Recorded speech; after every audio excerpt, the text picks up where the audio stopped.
I open the door up and these combines are probably showing themselves out because, you know, it's past work hours, but unfortunately Gordon Freeman is here to provide them with overtime.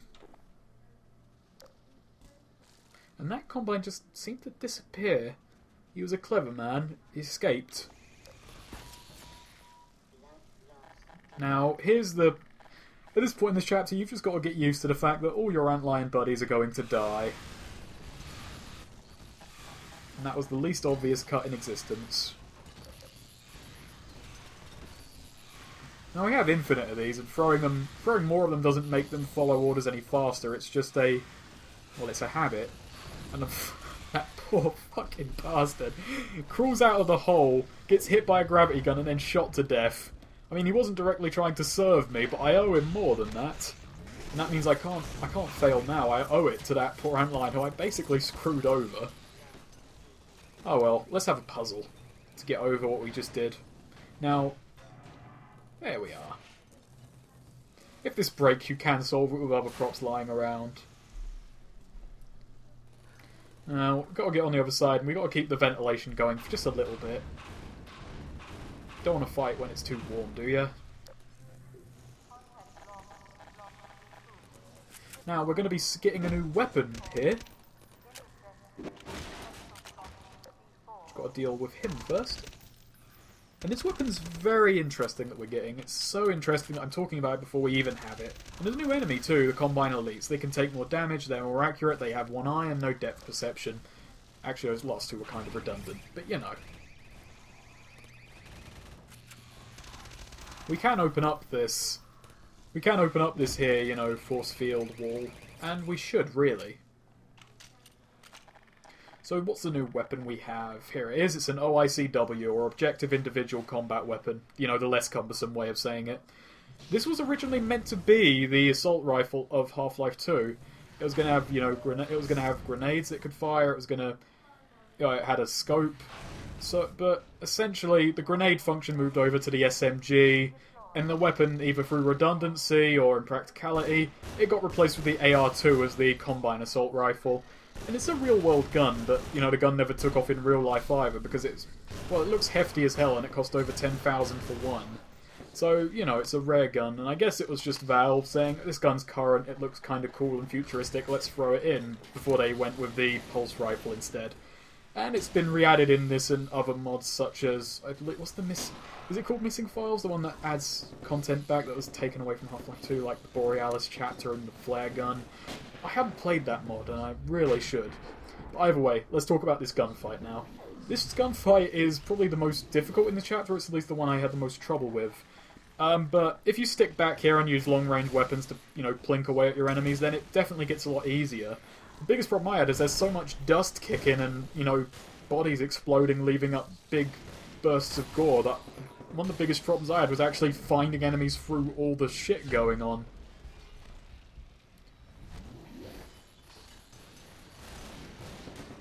In this mod, the OICW, or the OICW, I'm just gonna... I don't know what the hell I'm gonna call it. There's no non-cumbersome way of saying this big fuck-off gun. It really goes inaccurate whenever you move. Like, if you look even on the targeting reticle when I'm moving with the gun out, it fires quite slowly but is rather powerful, and that's pretty much all there is to it. It's big, slow, cumbersome, but hard-hitting. Much like its name, actually. Also, you know, it has a grenade launcher. Part of the gun's kind of real-life merits was that it was going to be able to, you know, tell you the distance that you needed to fire at and where the grenade would hit and other such things. And in this mod it doesn't really translate out like that because shit like that would be a bit too complicated to keep up with in gameplay, especially in a game such as Half-Life 2. I show it off a little bit, but we're going to be getting a much cooler gun not too soon from now, and one that's definitely a hell of a lot more fun to use.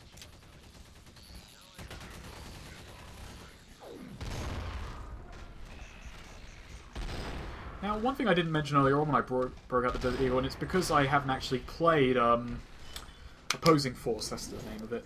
But this apparently operates a lot... oh look, it's the G-Man, never mind. Forget informative, he's the final boss. And he's gone. Exploded. That's the end of Half-Life 2, everybody. Back to the Desert Eagle. Apparently operates much like it does in Opposing Force. That point was not worth making. Oh well. Now, this, going through Nova Prospekt is actually split into 2 chapters.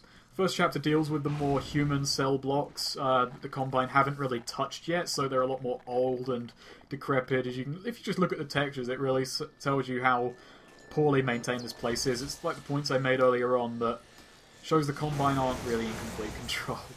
And it does a good job of looking gritty and fucked up, basically.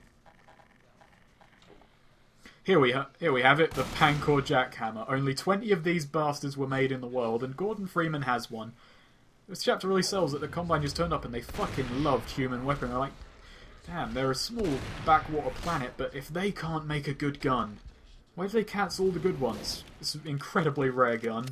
It's a semi-automatic shotgun, and it just looks like a tube for launching, well, a big load of metallic shit at an enemy, and that's pretty much what it's going to do. It's a fully automatic shotgun. The secondary fire actually toggles it between fully automatic and semi, and honestly this is just conjecture again, but I think it's less powerful than the in-game shotgun, but you know, it accounts for that by, I think, having a tighter grouping than the shotgun. It can fire at longer ranges, and of course by being fully fucking automatic, which is a big plus really when you want to launch tons of shit at someone. But like I said, that's all conjecture. It might actually be just as powerful, and I'm just imagining, because I can let off more bullets with it, that I'm, imagining it does less damage. I'm somehow implanting the placebo effect into a video game here. Now, I only have 11 health, and part of me wanted to just do another take of this, but I feel brave. I feel like I have to carry on. Show the Combine what's what exactly.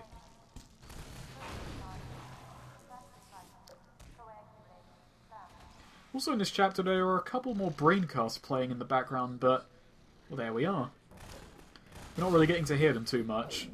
Now I'm between a rock and a hard place here. I can either stay here and get blown up or get shot to death by everyone, so I take the between option of running towards the people trying to shoot at me but not getting killed by them. This was a favourable middle ground that I liked. Unfortunately, the prop placement I've gone with has kind of stifled my antlions in their vicious attempts at murder, so now we must just simply grenade spam until all our problems go away.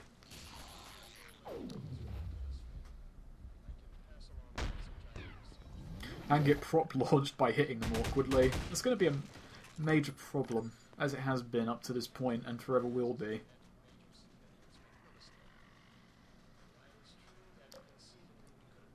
Now, you can tell by this that the braincasts aren't really up to date, because otherwise it'd be just going, holy shit guys, Gordon Freeman is kind of fucking our shit up. It would be a lot less eloquent than Wallace Breen actually is. Like, oh fuck, look, you're not going to run away, just get to him. And here's my running at the thing, shooting bullets at me attempt number 2. It was a brave strategy, and it was greatly aided by the fact that I'm a lucky bastard. And there was an antlion just waiting behind me to take the fall for it. And this one's just standing guard here so that I can actually heal up. He's an antlion guard. I like it.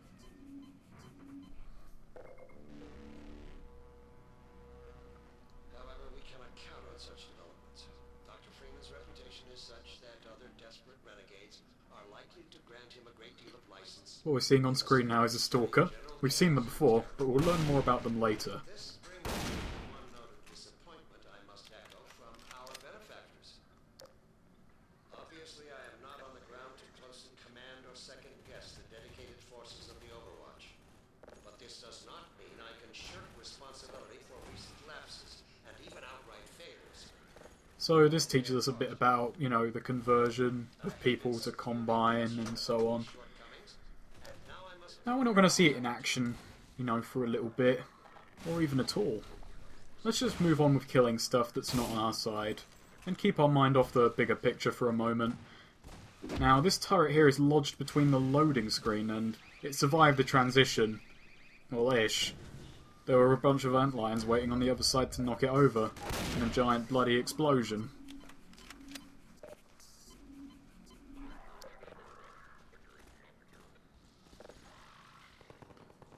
Now, this does relate to us. We should be worried about the things getting ready to murderize us.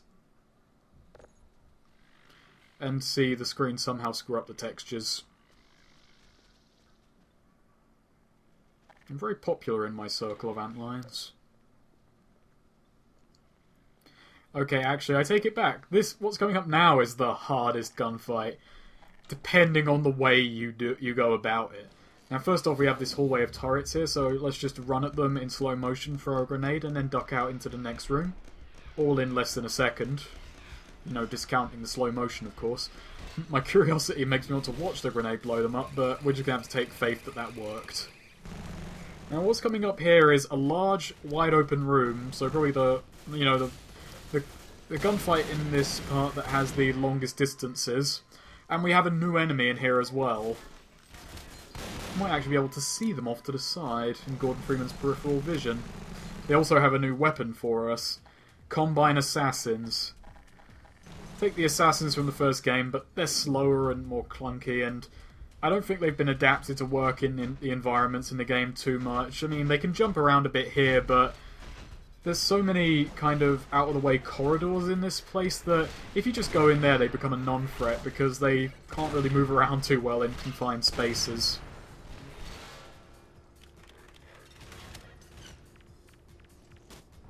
The Combine Elites as well aren't too much more of a threat than your, typical run-of-the-mill Combine.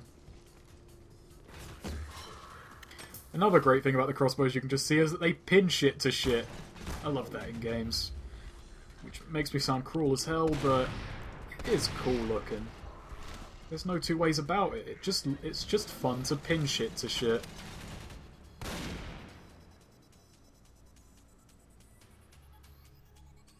This gunfight can be made a lot easier if you decide just basically fuck it and you come over here, because there's a health station, and there's a giant poison headcrab dispenser, as I'm now calling them, and a zombine, but I kind of shot him in the hopes that he would blow up all the poison headcrabs, and he didn't. Spoilers. Because I hate poison headcrabs. I think we've established that as of this point. But basically, if you come in here, then if the assassins follow after you, which they actually did in my case, because I'm lucky like that, they can be killed pretty easily. I'm just waiting for that poison headcrab and for my neurotoxin thing to kick in. Also, aside from looking proportionally bloody odd, they can take a shot with, well, a crossbow launcher, which is handy for them, but not so much for me. So what's this new gun we have? If I can ever find it. Go me. There it is. You know those turrets we've been using? Portable one. It just looks really awkward the way he holds it, but that's pretty much my only complaint. It's pretty inaccurate, but it's a hard hitter. Yeah, that's pretty much it. It's a hard-hitting but inaccurate weapon, and I don't use it too much. Unlike the AR-2, it also can't fire energy balls, which, well, that's expected, really. It also uses the same ammo as the AR-2, obviously. Using it here to give it a bit of a showing, though. It also recoils quite heavily. Now, no matter how much I find its animations to be pretty awkward, I really do like its reload animation. I'm not sure what it is about it, it just looks cool to me.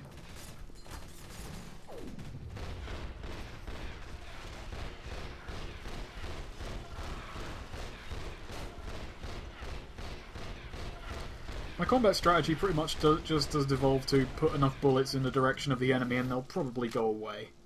And it works so far. I'm still alive. Worked so well it exploded that guy. My strategy just keeps on rolling. The iron sight, much like the AR-2, is also kind of... well, I wouldn't use it most of the time. It's not very indicative of where your bullets are going. The one on this gun isn't too much better, it's just kind of... don't think I've used it while we've been recording, but, you know, you get enough out of the crosshairs in this game that the iron sight is a nice addition, but unless you're playing in realistic mode, it's not necessary.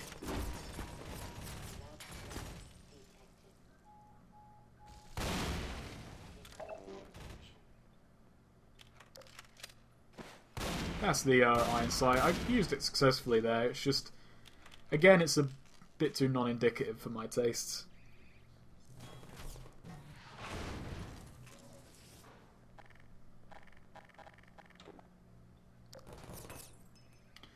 what's coming up here is a room that's pretty easy to bypass, because there's only an enemy and a turret in there, and a lot of explosive stuff in between, and I have a grenade launcher. That kind of trumps the turret.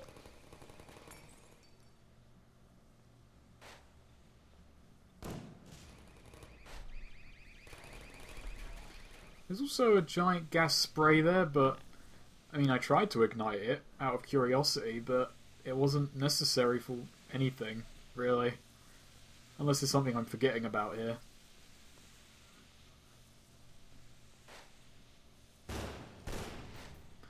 So with that demonstration out of the way, let's move on. There's plenty of shit to kill and a lot of rooms to do it in.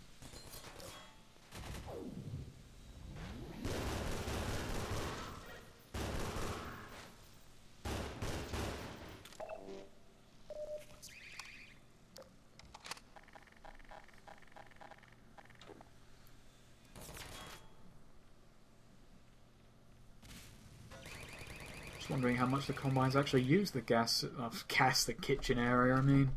Gas was leaking, they probably don't cook, I'd probably just have the nutrients directly pumped into their eyes or something. Either way. We have the second boss fight of this chapter coming up now. This guy's just in the way-ish. He's not even standing directly in the path of where we need to go, but I killed him anyway because we're going to be thorough. You might want to recharge as well, because it's always good to get prepared for it before a boss fight. And I actually really like the room that we're going into. Now, I just like the intro of it, and it's probably the fight that stands out most in my mind about this chapter, even though it's not actually particularly challenging.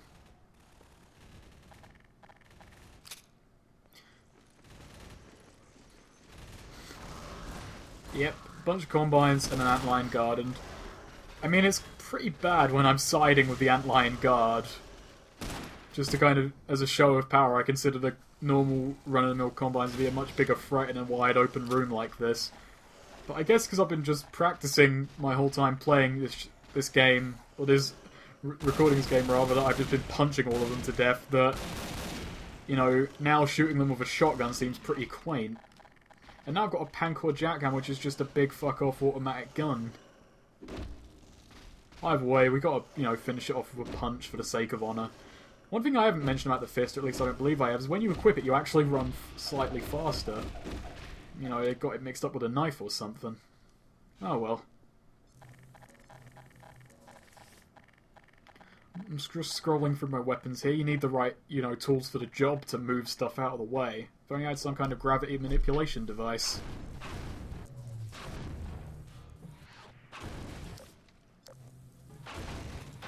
So that's pretty much the last challenge of this chapter, because, well, we're moving into the more Combine-centric part of Nova Prospekt, and it's also a farewell to antlions as part of the... I guess they actually decided to just take over the place that couldn't be swarmed by antlions, because they're actually relatively clever. So we could stack up a box to climb up there, or we could just turn on SMOD mode. You know, I edited that out, so you'd be completely shocked by Gordon's sudden athleticism, but... oh well. Let's just turn it off now. That was very cheap of me.